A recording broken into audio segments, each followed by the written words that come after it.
Let's Achieve Change is a podcast by Pamela Grove, Doctor of Physical Therapy, Pain and Movement Specialist of Metanoia Education and Wellness Center.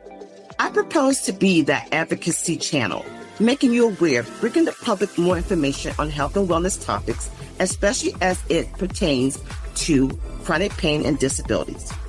I would like to be that voice for those silent sufferers out there who are not able to speak for themselves. If you'd like to know more about Let's Achieve Change, please visit our website at changeachieve.com or pamelagrove.com.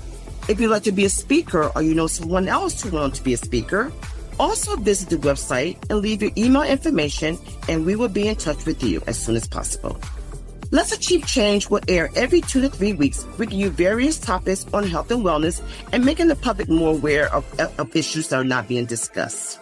We thank you very much for tuning in. Hello. Thank you for joining me today on Let's Achieve Change. I'm Pamela Grove, Doctor of Physical Therapy, Pain and Movement Specialist of Metanoia Education and Wellness Center. Listen, if you want to make some changes, you have tuned into the right podcast.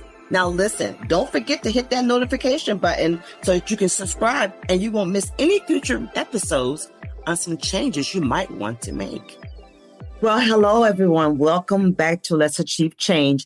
So for the last several episodes, we have been addressing so many things about patient advocacy, dealt with mental health awareness, dementia issues, caregiver issues.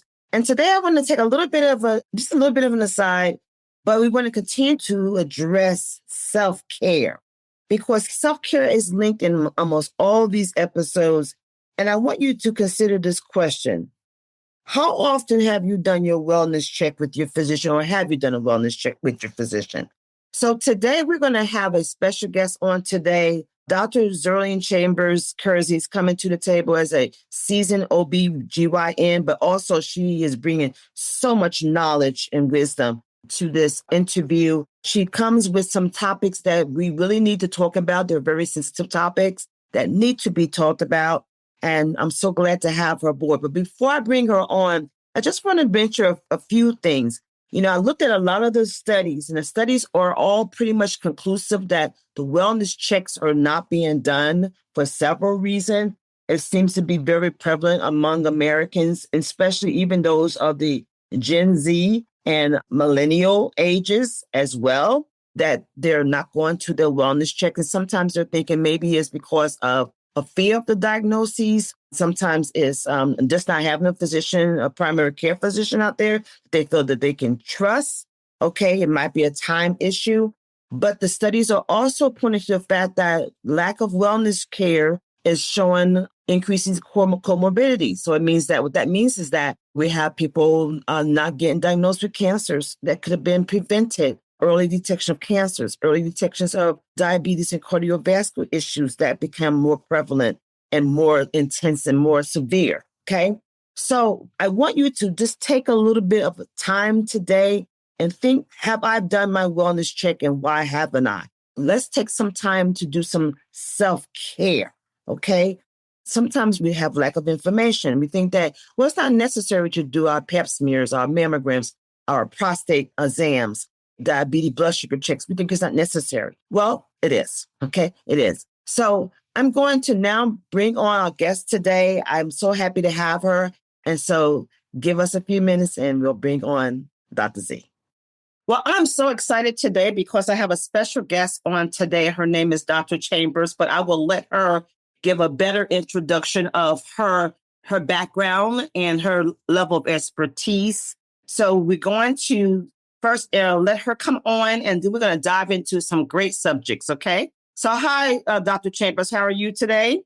I'm great, Pam. How about yourself? I'm doing awesome. So would you please tell the audience a little bit more about what's your background and what are you bringing to the table before we're going to get into a whole lot of subjects today? Or what would make you come on today? What made me come on today is my joy in helping others learn from my tests. My tests are my testimonies. Okay. And I love to share those with others, especially the women and the men and children, to let them see that we're all at a place where anything can happen, but all things are possible. And if I can get through it, a test is just what it is, a test. I and love it's it. not permanent. And it just depends on how much time we want to spend in the test Yeah, for yeah. getting the answer to get out. So Okay, okay. that's my premise. Great. So let's tell the audience, because they don't know, what is your background in medicine? I'm an OBGYN, have been practicing since 1984. Wow. Have been in various forms of medicine, from coming out of residency and going to an Indian Health Service, serving as a uniformed service person. So I served military. Wow. Um, Thank you for and your then service. leaving that and going to becoming a GS-14 and Wow. leaving that and coming to where I live right at this point in time in Virginia. The Wow. longest place I've ever lived. And I've gone through being with HMO care with Kaiser, which I started out with, and then being a mom and not working and doing backup stuff in the evenings at the military at Belvoir, covering the family practice residents, and then going from that to go into private practice with someone, and then from that to my own private practice in 1996. Wow. So yes, she is very qualified. Okay. So first of all, I want to just say this, because this season is trying to really bring to the front of many people who are silently suffering from either inadequate health care, maybe because of their own choosing or because of their lack of education, or just some lack of follow through, non-compliance, or simply because they have not had the proper plan of care. So I want you to touch on that a little bit first. Do you feel as if you have experienced in all these years patients that had come to you that had not had a good plan of care before coming to you? That's funny you say that. Today I saw a young lady that came for her wellness visit. And when I walked in the room, she didn't have her clothes on. I was like going like, oh.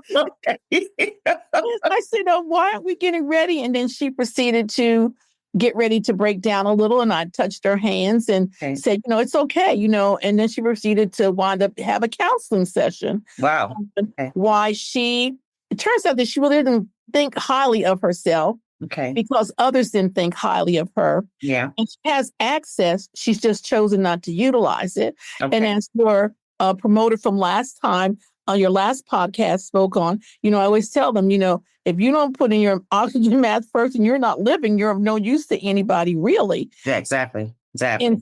And so I wound up spending time with her, ministering to her and giving her some insight on working on being her. So I said, today is going to be our entranceway. Like today you came, so you had a plan. Yes. But you couldn't execute it. So we're going to come back again in a couple of days, not months or weeks, and we're going to try to execute.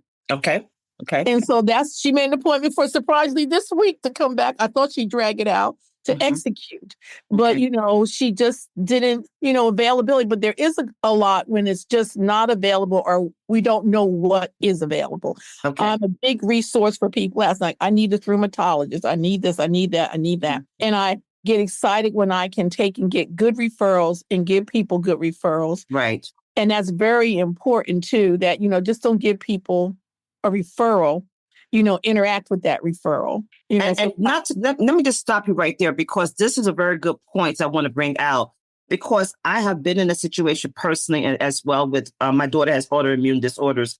And so I have been with her, and I've been practicing myself and for over 44 years. So I've seen that they've gone to a specialist such as you or other specialists in the field, and they have just kind of like put blinders on because, for example, say you're OBGYN. So you're there for OBGYN. Okay. And so you might say, you know what, I'm OBGYN. I'm not rheumatology. I'm not cardiology. I'm not any of these specialists. So I can't really go into that realm, and I would prefer not to even refer out with that. I've seen that happen more times than I can even say, and I'm not happy to say.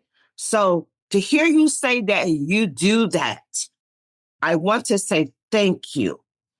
Thank you for doing that, because I feel as if patients need a gatekeeper who doesn't mind being a gatekeeper, although they're not in that role. Does that make sense? Yeah, we need advocates. Yes. We definitely need advocates. Just like I have a young 18-year-old that called frantic, and I didn't know what was happening. So I said, "You're coming tomorrow, but I don't know what you're coming for. Maybe I can't do anything for you." Yeah. Okay. And apparently she had an issue with not being able to void. Wow. But they didn't do much for her at the emergency room. Mhm. And then we thought, well, I said, well, she really sounds like she needs a urologist, but I think I need to just see her, reach out to her, touch her, calm her, Mhm. let her understand what the next step is. Don't Wow. just take her to the next step. Wow. Let her understand why she should go to the next step. Yes. After I evaluate her, if I feel that's still the case, then that's what I will do. Yes. And it takes time to do that. And they've taken so much from us in terms of time in the office, Yes. and you have to make a choice not to take and make your patients a number, to make a number. Mm-hmm. And that's why I have stayed in private practice and not gone back into a group practice or a hospital run practice, because they do want you to get numbers through. Yes. But you got to be able to finesse numbers and care. Yes. And let the care not suffer Yes. from numbers. And let me just interrupt you again, because every time you say something that I think is on point, I'm going to give you your kudos, because this is what I'm hoping that this is going across the world. I'm hoping that there's people who are going to continue to listen, who are going to say, you know what, maybe I can make more of a difference. Maybe I can do something else a bit different. And so I love the fact that you're saying that, I'm saying that, yes, you wanted to put hands on that person. You wanted to maybe just, be able to give them some guidance. And like you said, when you're in those other situations where you had to push numbers, we are seeing that lag. We're seeing that it's just not effective. Don't you agree? Right? I agree. And I used to say back in the 90s when I started practice, I said, I think medicine eventually is going to wind up being like the motor vehicle. You go to A3, you go to D5, and then I'm going to have a drive up by my office and they'll just throw their leg up and I'll go, okay, yeah, that's G. Let me give it up. Let me get that. And I used to make a joke of it, but it's like it's becoming a reality. It is a reality. It really is. There's no caring. There's no one-on-one. There's no body running the, I find a lot of people die or have morbidity, as I saw with my mom and my mother-in-law, because there's no one running the ship. There's nobody that's directing everyone. That's why I use the word gatekeeper, because there is not. There is not. No, there is not. And that's what's so sad about it. It has to be, which means the family member, someone has to become that advocate, that gatekeeper. They've got to be informed. They've got to know what's going on, and they need to be there, because if you don't, I said, never let anybody go to the hospital and there's nobody there around the clock. Exactly. What do you mean? I'm like, you have to, because things get missed, not on purpose. Yes. Because they're just overwhelmed, Right. The vicious cycle. And that's going to be my next several episodes, because patient advocacy is a big passion of mine. And I got so many people coming to the table about that. So we're going to definitely touch on that. So I want to go into a little bit more of your level of expertise, because I know that you're a big educator. So what would be some of the things, and we can make this into another interview if you got so many things that you want to bring as far as educational tips that people can benefit from. We can come on again. But let's just start with some of this. So what would be some of the things you're seeing probably most prevalent out there that people are actually suddenly suffering, and maybe they've had harm, maybe even because of poor care, that you're having to educate, that you've seen made a difference because how you practice? Can you speak on that? I see a lot of mental health issues. Okay. A lot. And I am not claiming to be a therapist, but I do have empathy, and I do understand a lot of the situations. I used to go, God, why am I going through this? So my test would be my testimony, that I may be able to encourage and exhort someone into knowing that it's okay. This is just a moment in time. Yeah. I have a big sign when you walk into the office. It says, relax. Wow. Pay more and worry less. Wow. So when they come and start complaining, I said, did you go to my sign? Get back out the front door. And so because everyone is so worried. Yes. But I kind of say, but is your worrying going to fix it? Yes. So and the worry results in like, do I have this? Do I have that? It's like, well, why do you want to have it? My neighbor, people come and say, I haven't seen you. I'm like, oh my goodness, who got something? Oh, my neighbor got, or my girlfriend got breast cancer, or somebody got this or that. Wow. Said, well, I'm really sorry for them. Right. I pray that you be there for them, but why do you want that? Yeah. Or I said, but at least something prompted you to come take care of you. Yes. So we're so hung up, especially women. We're so hung up in so many other hats that we're wearing. Yes. We keep forgetting us. And I said, the Bible says, love him first, above all, and then love yourself and love your neighbor as you love yourself. Yes. But a lot of us don't know how to, we stop loving ourselves. Yes, I agree. Yeah. Or don't know how to love ourselves. Yeah, they're just not. Yeah. And so if you can't love yourself, then you can't love somebody else sufficiently. Yes, I definitely and so I see that breakdown there, and I spend a lot of time trying to direct and to help and to edify the women, the young ladies, into like just putting an interest in themselves, seeing the good of them. Okay. We're all worth something, and being able to forgive ourselves. He forgave us. He forgives us. Yeah. Are you bigger than him? Forgive yourself. Like, why are you just hanging on? That's his job. Give that to him. This is appropriate. I was going to let you air a little bit later in the summer, but you're touching still on mental health so much that you're still fitting into the mental health awareness month. So I'm just excited the fact that you still feel that's such a big part of what you do and it's making a difference. You know what I mean? And I don't mean to cut you off, but one thing that is a misconception when they go, well, how often do I need to come and have my pap smear? Okay. I said, well, according to your lifestyle, you can have it needed every year. You can need it every 2, 3, 5, depending on your lifestyle. I said, but the pap smear is not all that happens when you come here. What's you unload on me when you come here? At one time it's supposed to be a wellness visit, and you unload all this drama on me. I said, so you should come every year just to make sure your exam is okay, your breasts are all right. You don't have to have a pap smear. So that's a misconception that everyone thinks because of these guidelines, which they're not enforcing. So someone like, I have a 94-year-old that comes, and I said, you don't have to have your pap smear this year. Exactly. But she's like, no, I want it. So I'm like going, okay, I'll do it, because that's what they were used to doing. So I don't fight them, and they're still paying for it, and they said, I don't care if I have to pay for it, I want it. And even though nothing's wrong. Let me stop you real quick. So, because some of the stuff I'm not up on. So, and when I'm not up on something, I don't have a problem to admit it. So, insurances are still paying for that when it's not something that's unnecessary? Well, not necessary is in quotes. Okay. Because talk to me about that. The pap smear in and of itself, screening for cervical abnormalities, may in and of itself not be necessary to do every year based upon your history. Okay. With PAPs being normal versus abnormal. But coming to see your GYN annually is a necessity because our bodies are constantly evolving and changing. And there's a discharge here, there's a bump here, here's that. And being preventative, you need to come and be seen. At the minimum every other year, but stuff is going on every year. And so I try to encourage them that, you're just not linked to us because of a PAP. A lot of women don't have a primary care, okay. And I have to encourage, especially young women, and they're the ones at risk for like getting in a bad relation, getting in something that's not right, letting it go because they don't know what it is, and then they come in, it's at the 11th hour.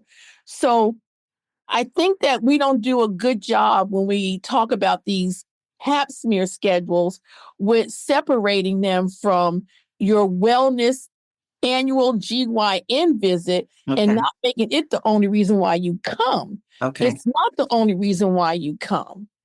Okay. So that's good. You set the record straight on that because like I said, I'm even not well versed with the difference between whether a person who does not any longer feel as if they need a pap smear, why would they still come? Why would they still come from a wellness GYN, GYN checkup?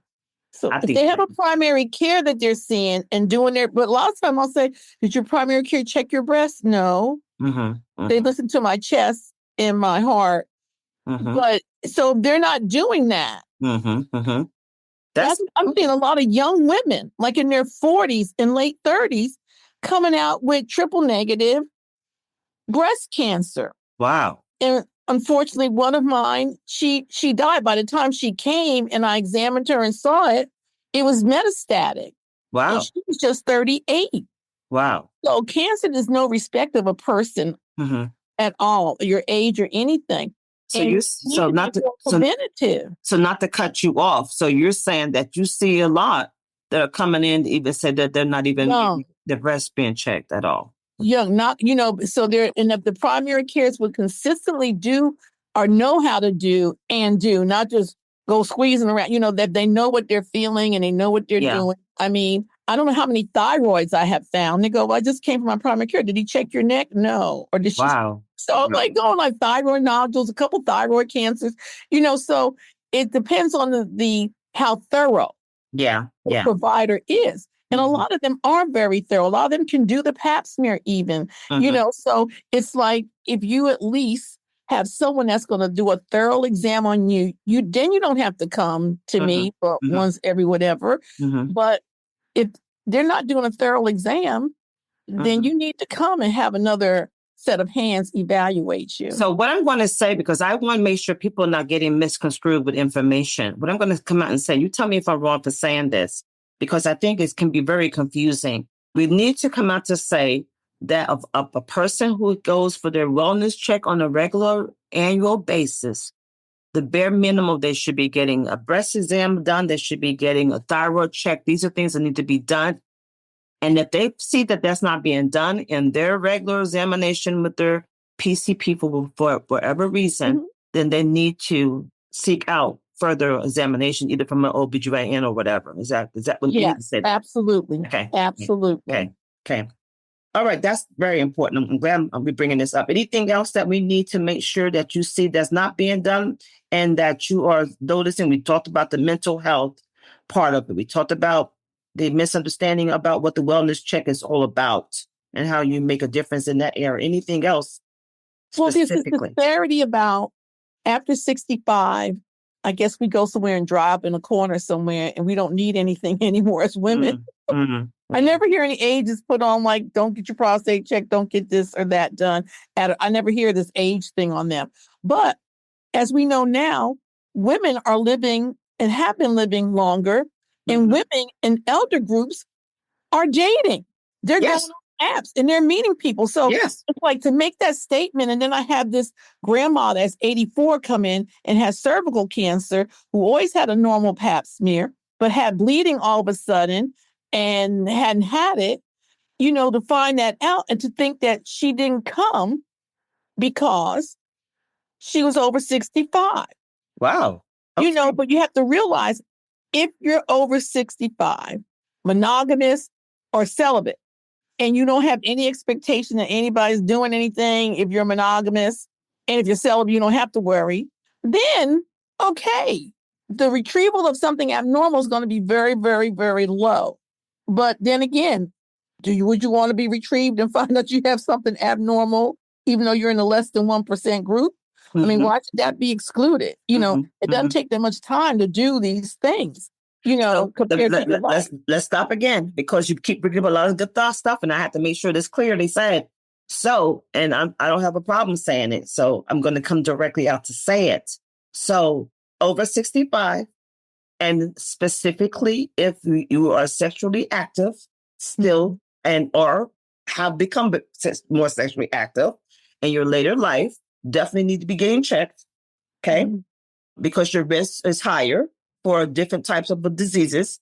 And secondly, if you're over 65, that's a misnomer that you still should not be getting checked. Am I saying the things correctly?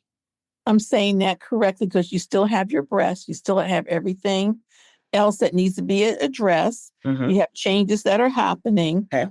And, there's also that same misconception with, because you had a hysterectomy, you don't have to go see the GYN anymore.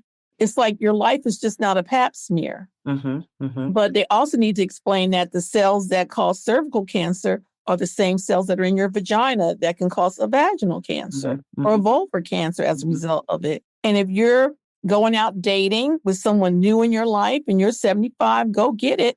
But you need to know, be vigilant, act like you're a teenager again. If you're a teenager, you're going to come to the doctor and get evaluated and seen.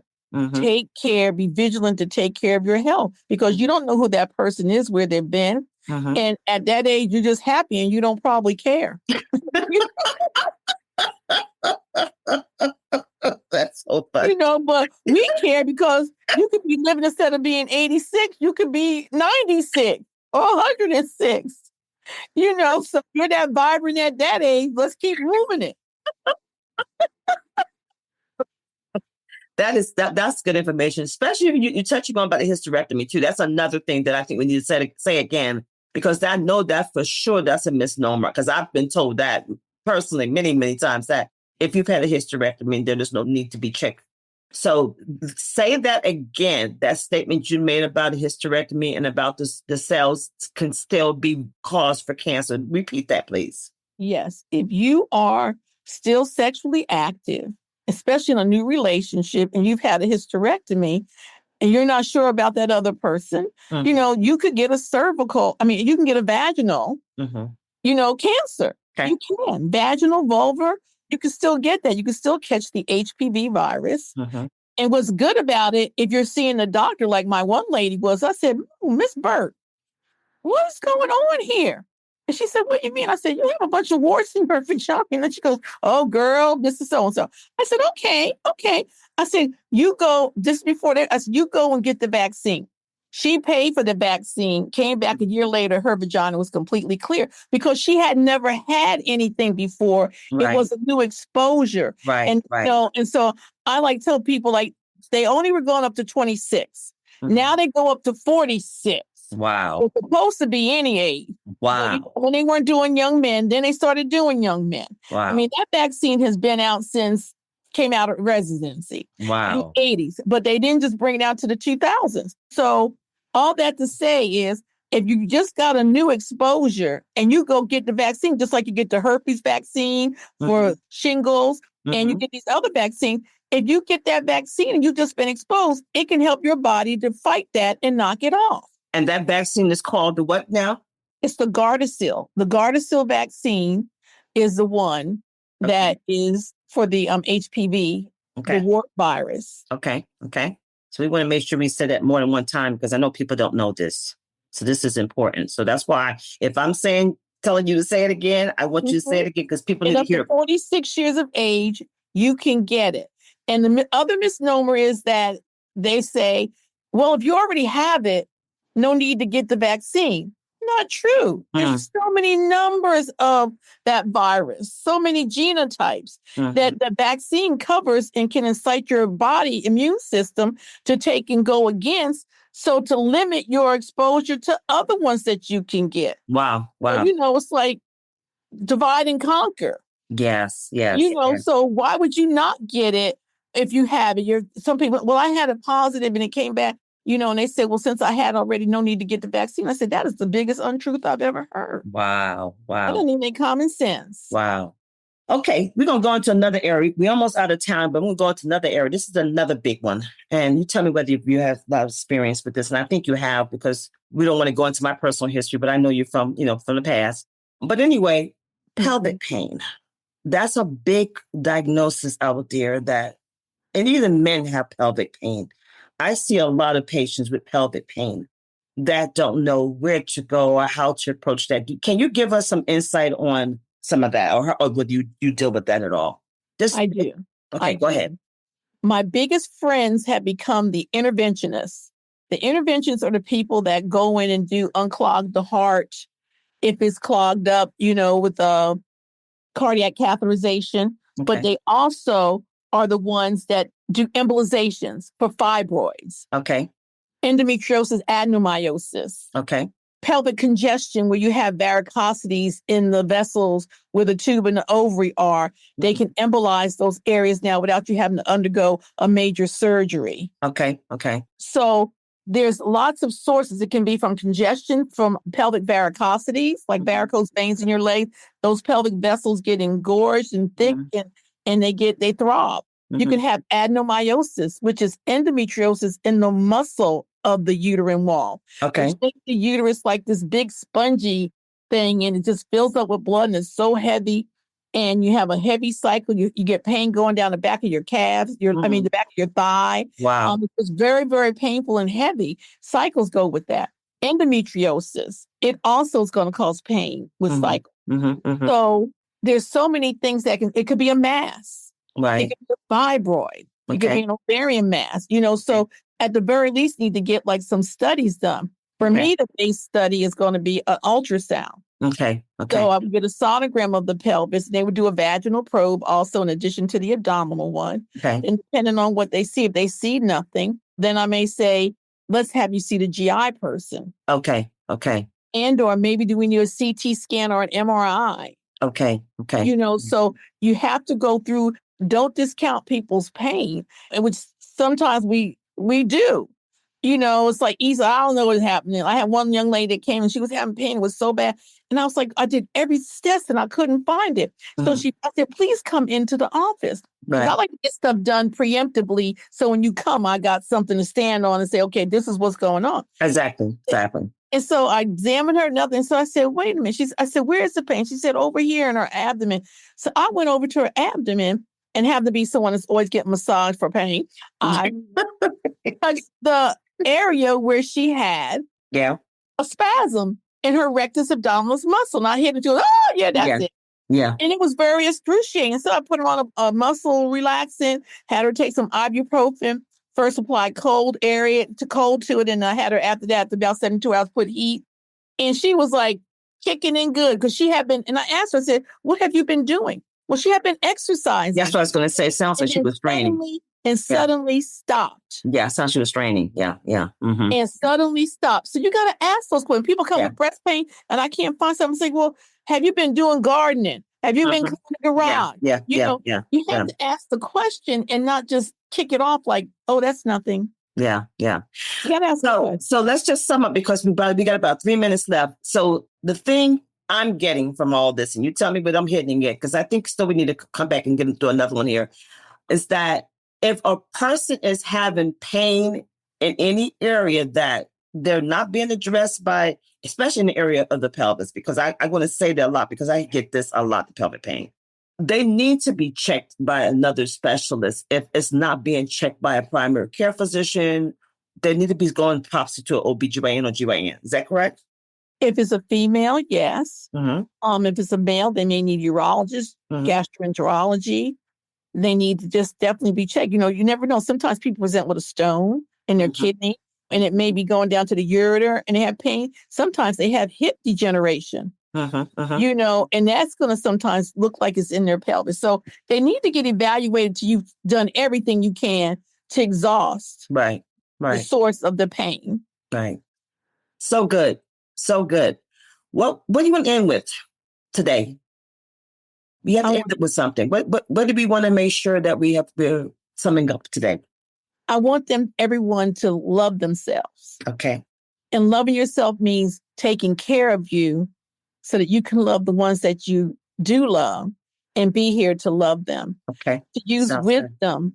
You can have knowledge, but knowledge not being enacted wisely is not the whole story, and it's not going to help you. Exactly. And be willing to execute those things and advocate for yourself and those that are around you to get the care you need to. We don't have to be blustery, but we can take in calmness and togetherness, be able to take and get a result and an answer if an answer is obtainable. Don't good. Just take go away. No, don't stick your head in your sand like an ostrich and just like go away. Feel something is wrong, have it evaluated. God will put someone in your path that will help you. Sounds so good. I love you so much. I thank you so much for sharing all this. And And I still think there's some more you can bring to the table as far as specific exercises or specific education in the area of different areas. So let's try to schedule another one for that one. But I'm so blessed, and I know the audience is going to be blessed by you coming on today, Chambers. Thank you so much. You're welcome. Have a blessed rest of the weekend. You too. Okay. Bye-bye now. Love you. Bye-bye. Love you. Bye-bye. Thank you so much, Dr. Z. I call her Chambers. Thank you so much for coming on today. And I just want to conclude and bring in a lot of the thoughts that she talked about that, it's just so important for us to love on ourselves and remember that we are vital. Okay. We are important. Okay. And it's unfortunate that sometimes we do have these practices that will push you as numbers. But if you feel as if that's the situation you're in, then you need to find another option. Okay. Because you are important and you need to do that. And a special note out there to my older 65 people, okay, that we need to become more aware of things that we need to be doing to take better care of ourselves, especially since we're becoming more active in of these areas that Dr. Chambers really talked about today. I'm so excited to know that she was able to come on. We may have her on again. And if you have any concerns or questions about any of these episodes, please reach out on PamelaGrove.com and leave your email address, and we will get in touch with you. If you want to be on any of these interviews and you have some topics that want to be discussed, also leave that information as well. And we hope to talk to you soon. Bye-bye. Thank you for tuning in today at Let's Achieve Change.